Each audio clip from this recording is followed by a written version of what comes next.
I've just got a few thoughts this morning. We are, in my faith, we are having what we call a general conference where we collect as a membership of the church and to hear the counsel of the prophets and apostles. And last evening, there was an address given by Jeffrey R. Holland, and where he talked a lot about the state of the mind, depression, and how real these things are for people of all ages and of all races around the world. And so that sort of leads me to to ask the question, what is your potential? And I'll revert back a little bit. Depression, as you know, is a very real thing. It's a state of mind that brings you down to a feeling of inferiority. It brings you down into a state of hopelessness. And what we first need to understand is there is a force behind that. True, there may be genetics involved. There may be other things, physical or mental, that help us as each individual be more susceptible to depression and those states of mind. That is all very real because it is happening to you. That's how it is. At the same time, we need to understand that there is a force behind this. There's something that antagonizes it, that instigates it, that keeps it going, that progresses it, and gains joy from it. Oftentimes we all like to we feel ourselves being beat up, and we feel that life is overwhelming, and we can't handle it, we can't manage it, can't adjust it, and we feel totally out of control with what life is throwing at us. And I just want to illustrate how precious that is. I like to, on the internet, I look at all these little do-it-yourself things and cheap ways to do this and that. And there was one I saw about replacing your fabric softener for clothes. And the idea was to wad up some tin foil and throw it in your dryer with your clothes or towels or whatever. So I thought, okay, I'll try it. Nothing to lose. I did. I don't know about you, if you've tried it, but for me, it didn't work at all. So I felt pretty stupid. But, hey, if you don't try it, you don't know. You don't gain the testimony of it. But I did gain something out of it. I've gained this little ball of tinfoil. And I thought it was kind of cool. And so, even though it didn't serve its function the way I intended it to, I continued to put this little ball in with every load of laundry that I had going. And I would listen to it because it would bang around in the dryer, and I knew it was getting beat up. But every time I brought it out and looked at it, it felt a little bit harder. It was obviously beat. It with each time, being heated up and beat around, it's started to get nice and smooth in many areas. It became something. It became something of use. It became not something to throw away, because it is something to be learned from. And so I hate the word precious. I became precious to me, but it became an interesting thing to me that I plan on keeping because I know its makeup. I know its potential. I'm the only one that knows its balance, its imperfections, if you will. And so it has use to me. It continually gives me more enlightenment each time I throw it into the dryer. But what does that have to do with depression? Though we are all beaten up daily, we're tried and tested. We need to understand that there is an outcome, there is a destination, there is a purpose for the trials that you are going through. How we manage it is what makes all the difference in the world. If you have an adverse reaction to a trial, a test, not only will you not learn from that test, but you will most assuredly fall. You'll be worse.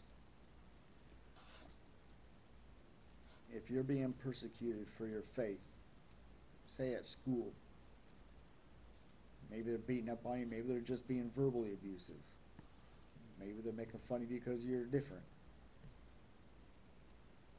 If you don't gain the right attitude and put your faith in God, in the very foundations of what you believe, you will fall by the wayside and become as one of them. Eventually, you may become one of those that inflicts pain on others. Or you may take a different route and become completely faithless altogether in your life. So you have a score of options on this side, and you have options on this side. Are you going to be one who rises above it, who takes great confidence in being unique and different? Will you have a foundation, integrity, dignity over what these individuals have? So I have the utmost sympathy for depression. I myself have it quite often. And,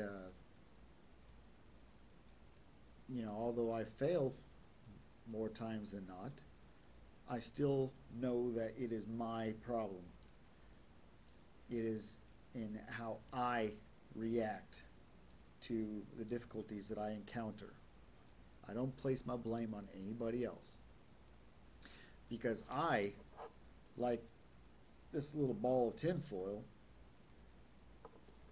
I have to believe that in the eyes of my Maker, my God, my eternal Father in heaven, I have to believe that I have some worth, that I have a purpose, that I have a destiny, if I so choose, dependent upon my choices in this life and how I react to things. Otherwise, why are we here? There would be no point to being here. There would be no point to our trials. In fact, if there was no potential or outcome to our existence, there would be no reason for existence. There will be no reason for our conscience that we have been given. That's part of what separates us from other beings. So what is our potential? I believe our potential is unlimited. And I believe that if we search our hearts, that we will come to recognize that our spirit tells us in a loud whispering tone, if you will, that our potential, if we just overcome our obstacles, our shortcomings, our problems, Our potential is absolutely unlimited. And, you know, I've always been a great advocate of the Constitution of the United States, of freedom, of liberty, of the character, integrity, and of our founding fathers. To me, isn't that ultimate liberty? We are given we're provided the pursuit of happiness. We have the right to pursue our happiness. The Constitution does not define an end destination of what happiness is. It's an individual thing. You have the right to pursue happiness. Happiness, when you think about it, is open-ended. It's never-ending. It doesn't cease. It grows. It accumulates. It expands. And so I believe that each of us have a power, endowed with a potential to be like our Father in heaven. And that is not blasphemy. That is liberty. To acknowledge that all power and authority comes through our Father in heaven, that our own personal growth comes through our Father in heaven, and that just as here on earth, we as fathers and mothers want everything and more for our offspring, why is that so odd to understand that perhaps our eternal God, our Father in heaven, would like just the same for each and every one of us, all the billions and billions of us that have peopled this earth? Does that not magnify and exemplify the power and being of God? To know that the universe is wide open for many, for wide open with a space to have unlimited creation, so that each of us can have the opportunity to have an eternal, endless posterity, so that they, in turn, can have that great opportunity to be like unto us. But we cannot be like our Father until we overcome our choices and by first understanding our worth, our potential. This ball of tinfoil, even it obeys, even its elements obey. It still knows that it's tinfoil. It's all bent up, but it's still tinfoil. It serves a purpose. And its eternal purpose is something known only to its maker. So, you know, these are thoughts that were spawned on by an address at our general conference.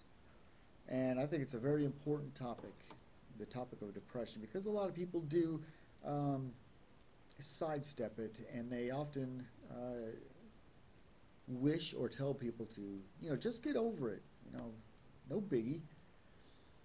But we need to understand that there are deep spiritual and hereditary biological connections to the state of mind that we need to not just understand and embrace, but need to respect. Every bit as much as we respect someone who is of sound mind. So these are my thoughts for the day. That you and each and every person on the face of the earth has the potential to be a god or a goddess, to expand exponentially without end, but it all depends upon you and your choices. I don't hesitate in any of those words. It is not blasphemy, because it magnifies our faith in God. And those are my thoughts.